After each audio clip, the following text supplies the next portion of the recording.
Halo, perkenalkan nama saya Muhammad Rizky Padang. Saya dari kelas 006 Prodi Ilmu Komunikasi dari Universitas Pamulang. Di sini saya akan menjelaskan modul pertemuan 7 tentang bagaimana model-model komunikasi.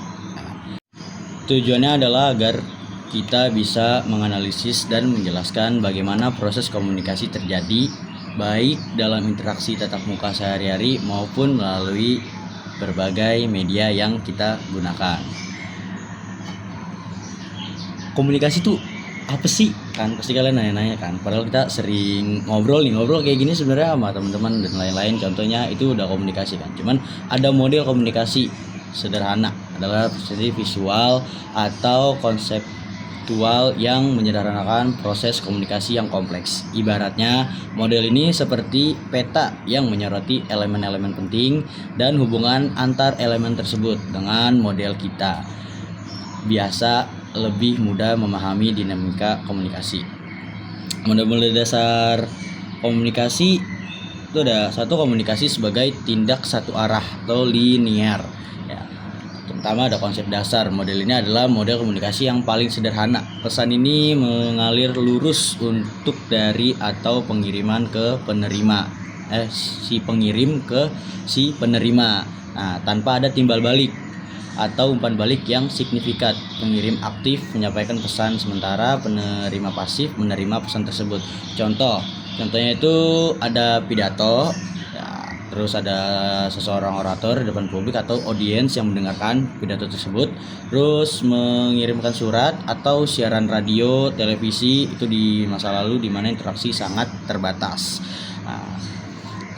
Terus kritik dan evolusinya, model ini sering dikritik karena dianggap terlalu sederhana dan tidak mencerminkan kompleksitas komunikasi yang sebenarnya, terutama dalam interaksi manusia. Namun model ini penting sebagai dasar untuk memahami perkembangan model-model komunikasi lainnya.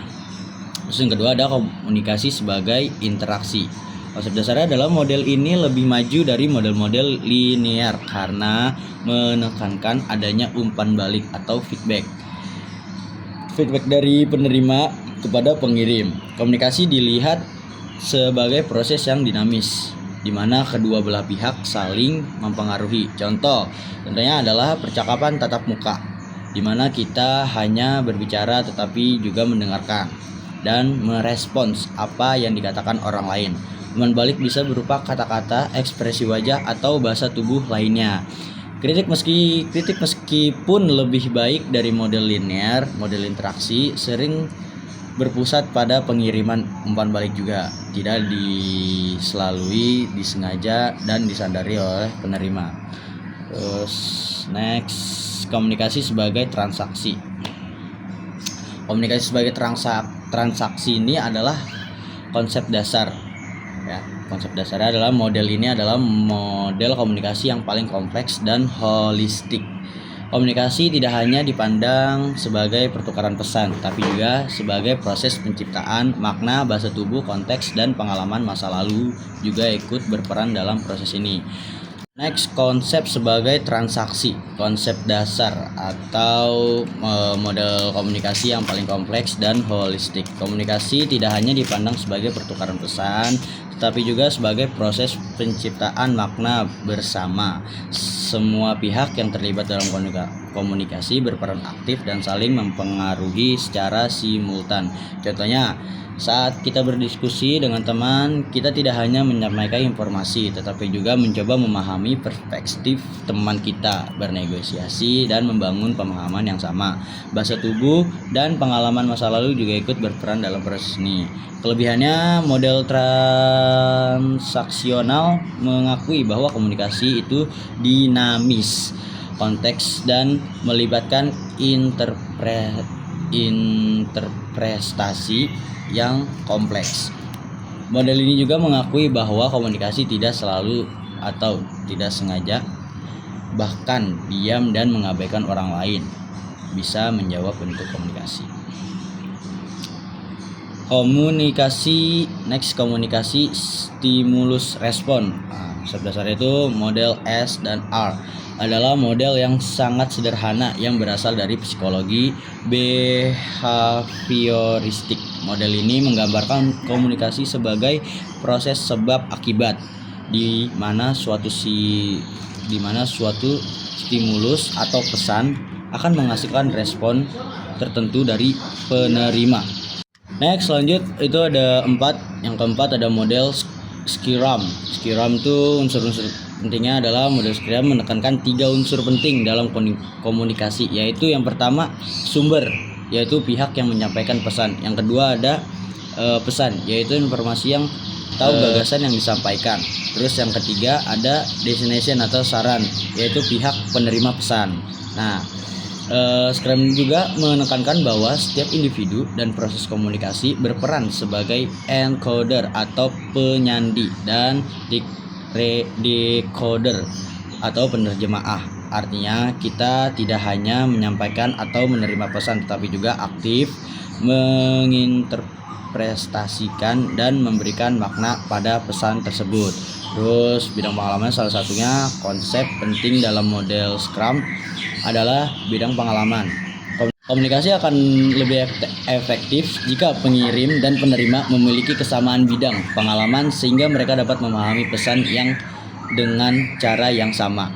Terus yang kelima ada model Neocom atau ABX. Model Neocom ini memandang komunikasi dan perspektif psikologi sosial dengan fokus pada bagaimana komunikasi mempengaruhi hubungan interpersonal dan sikap-sikap. Model ini melibatkan 3 elemen. A, yang pertama ada seseorang, terus yang kedua ada orang lain, dan yang ketiga adalah suatu objek, isu, atau orang ketiga. Model ini menjelaskan bagaimana sikap A terhadap X dan B serta sikap B terhadap X dan A saling mempengaruhi dan menciptakan keseimbangan dalam hubungan berkomunikasi. Next, lanjut yang ke-6. Model Westley dan McLean. Nah, model ini mencoba menggabungkan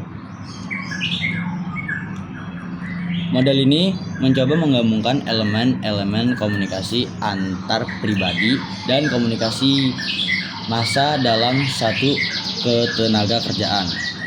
Model Westley dan McLean menekankan pentingnya umpan balik dan proses komunikasi. Namun, mereka juga membedakan antara umpan balik dan komunikasi pribadi yang langsung.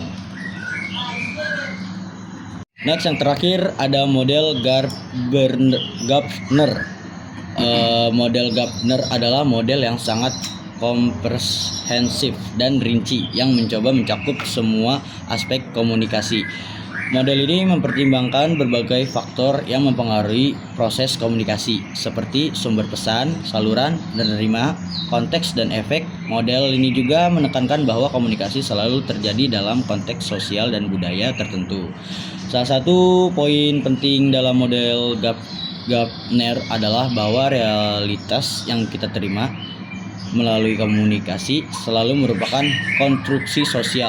Artinya realitas tersebut telah disaring, diinterpretasikan, dan dibentuk oleh berbagai faktor. Dengan penjelasan yang lebih rinci, semoga kita semua bisa memahaminya dengan penjelasan saya pribadi. Sekian dari saya. Wassalamualaikum warahmatullahi wabarakatuh. See you the next video. Love you all. Mwah.